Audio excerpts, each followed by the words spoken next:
இப்போ ஒரு வேலையில் நீங்கள் ஒருத்தர் திட்டார் சார், ஆஃபீஸில் திட்டார், உங்கள் மைண்டில் உட்காந்துடுச்சு.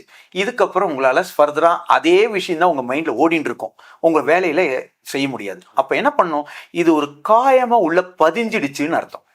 இதே விஷயத்த அவர் திட்டினதை வீட்டில் அப்பா அம்மாவோ நம்ம ஃப்ரெண்டு திட்டின மாதிரி அதை லேசாக எடுத்துட்டோன்னு வச்சுக்கோங்களேன், அதில் ஓவர் கம் பண்ணி வெளில போயிடுவீங்க.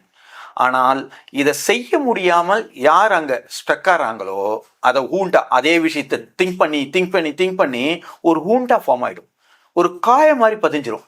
இந்த பதிவு என்ன ஆகும்னா கொஞ்சம் கொஞ்சமாக டெவலப் ஆகி டிப்ரெஷன், ஆன்சைட்டி இதெல்லாம் வர ஆரம்பிச்சிடும். இதோட பேஸ் இதுதான்.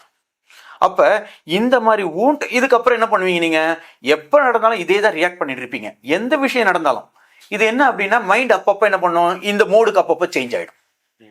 இந்த ஒரு இம்பேக்ட் உருவானதுக்கு அப்போ என்ன பண்ணணும், இதை ஃபஸ்ட்டு இந்த ஃபஸ்ட்டு கிளியர் பண்ணிட்டீங்கன்னா தான் பர்மனெண்ட்டாக உங்களால் அடுத்தது உங்களோட என்ன சொல்கிறது, உங்களோட லைஃப் ஸ்டைல் அது உங்களோட கரியரில் க்ரோத்து எல்லாமே பார்க்க முடியும்.